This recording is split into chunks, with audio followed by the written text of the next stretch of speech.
So I just got some parts painted out here. I got part of the wiper seals done, 4 of them, the kingpins done, and my knuckles. I also painted the thermostat housings. Those are in the shop. I really like this Duplicolor acrylic enamel. I used to always use the Duplicolor engine enamel with ceramic, but it's real particular. Like I used to like the coverage on it, but the one with ceramic is real particular on temperature and humidity. If it's too hot or too humid, it does weird stuff.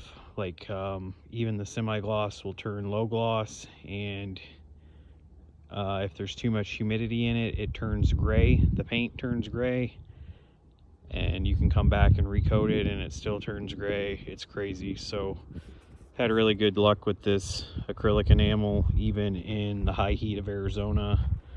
I've painted, probably went through, I don't know, a couple hundred cans of this, and I've only had it do something weird once. And I was painting something in direct sunlight, and it was like 115 out, and I think the actual part I was painting was too hot. It kind of made the finish crinkle a little bit. So that's my only weird incidents with this paint. So check it out if you're looking for a good all-purpose. I use the DE 1603 all the time, a semi-gloss black, but turns out really good. Sun's just going down here. Beautiful Arizona sunset. So I made some progress today, but not any, didn't get really much bolted on the engine. I dressed out these thermostat housings, the lower one and the upper one. I like the mounting surface, I resurfaced them, and this is pretty pitted, but it's not all the way through. If I put the hose clamp back here, I think it'll be fine. I resurfaced this too.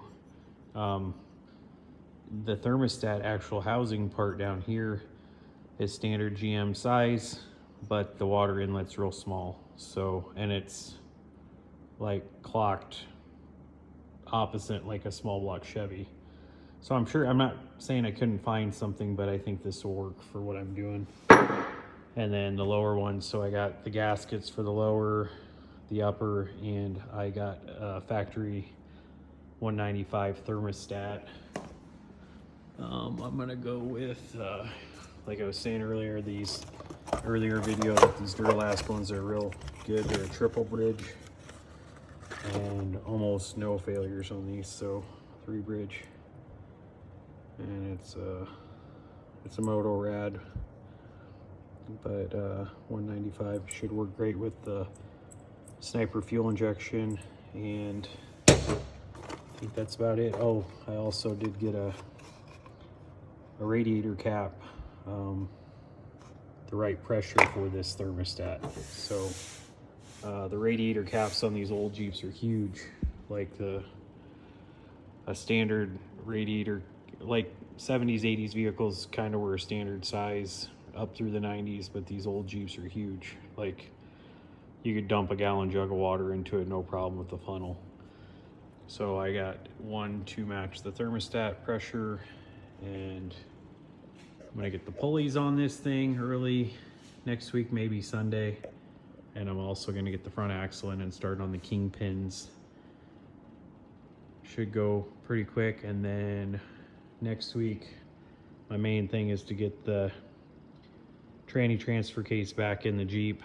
I'm going to kind of reseal the tranny, and then the transfer case, I am going to take the guts out of this 18 and put it in a 20 case. The 20 cases are an 1/8 inch minimum thicker, some places even thicker than that, but all the guts out of a Dana 18 go right into a 20.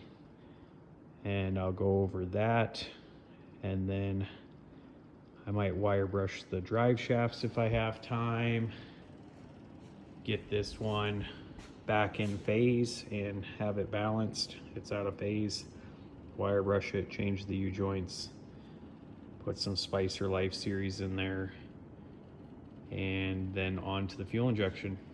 I got the benches all nice and clean today too. So that's about it. Stay tuned, like and subscribe. Tons of content on this 49 Jeep and tons more content to come. So take a look, and if you like what I'm doing, like, subscribe, and share. So working on the 49 Jeep today, I made some pretty good progress. So I got a new radiator cap, got that installed from Napa. Seems like a very nice cap.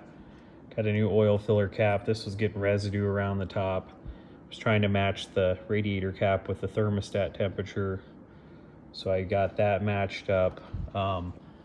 Upper and lower radiator hoses on, and a bypass heater hose. Thermostat housing's back on, so lower thermostat housing, new gasket there. Upper thermostat housing, new thermostat in here, a 195 for the fuel injection, and a new gasket. I went ahead and I had Napa try to match these hoses up. The lower one they got real good. The upper one I had to run over to AutoZone and find one on the shelf. So I think I got ones that fit real well. And thanks for Napa for finding that one for me. I've got the belt on the pulleys. Tension's tightened on the alternator, so all that's good to go. Wiped the fan off, wiped the fan spacer, hooked up the temperature gauge for the gauge on the dash, and I left this port over here open for the temperature probe for the fuel injection. So they had the heater hose on this port, and this had a temperature sensor, I'm guessing for the engine original gauge temperature, but I'm gonna go ahead and use this one for the fuel injection, and this was a more straight shot for the bypass hose. So everything's turned out great. I'm gonna go ahead and get the front axle in and start on the kingpins and that kind of stuff. I am going to replace these oil cooler hoses over here. Not oil cooler, but oil filter housing. So this has a remote oil filter due to the location. The oil filter's right here, and it would leak all over the motor mount. So they moved a remote, and somebody somehow stretched braided steel hose over these fittings, and I cannot get it off. So I'm gonna have to get a little cut-off wheel or whiz wheel and cut through the stainless, and then I can get it off. So I'm gonna probably plug these two lines with a bolt or something, cut this, pull them off, and then replace these hoses. They're super stiff, and I know why, because they're braided stainless, like a hydraulic line hose or something.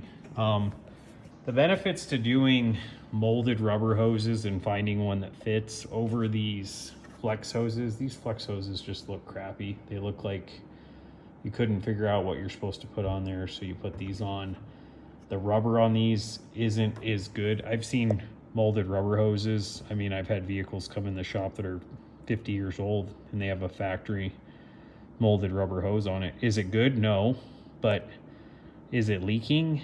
Is it in one piece? Yes. These universal type hoses, I've seen these start to crack, you know, after 2 or 3 years. These seem to be older than that, but I've seen them when parked out in the weather crack prematurely.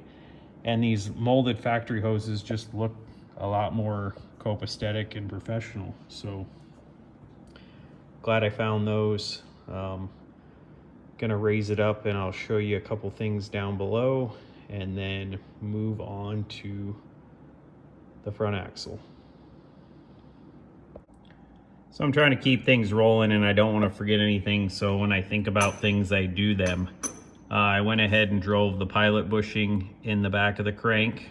This is a new one, and I'm gonna put the cam plug in. So when I do these, I make sure and clean the bore out with a solvent and like a Brillo pad, Scotch-Brite pad. Then on the freeze plug itself, I like to rough them up with either emery paper or crocus cloth, whatever you want to call it. Just light sandpaper. I rough the outside of it up, and then I put like some ultra gray or some silicone sealant on it, and then I'm going to drive this in. So that's the method I've found that works best. Haven't had much luck with like shellacs, like Indian head or that kind of stuff. Silicone works the best. So freeze plug or oil plugs now installed. Nice even gap all the way around. Got that tapped in. I also went ahead, I mentioned these oil lines needed replaced. So I got those all replaced. And I've got those routed nice so there's no kinks or anything. So I am working on the front axle right now. I'm gonna get that installed. So these are Rancho leaf springs. Rancho used to make like a couple different leaf springs. They used to make a 0 to 1 inch and also a 2 inch or 2.5 inch. They only make one, or I don't even know if they still make them, but when I did the article on these in Forlow, they only made one spring, and I think it's a 2 or 2.5 inch, but they've always been kind of stiff. So I'm taking the lower leaf out of them, and I'm going to do my trip to Colorado. Hopefully it will give the springs a chance to kind of break in, and then when I get back, if they're sitting a little lower, I will put the lower leaf back in. But I'm also putting the kit just came with these cast aluminum, well, the kit didn't come with these, but these are just cast aluminum caster shims, and I've got some billet steel ones. I have those outside painted, and the center pin goes through the billet ones. So I'm going to put those on and then put the front axle in and start on the kingpins and stuff. So that's where I'm at on this.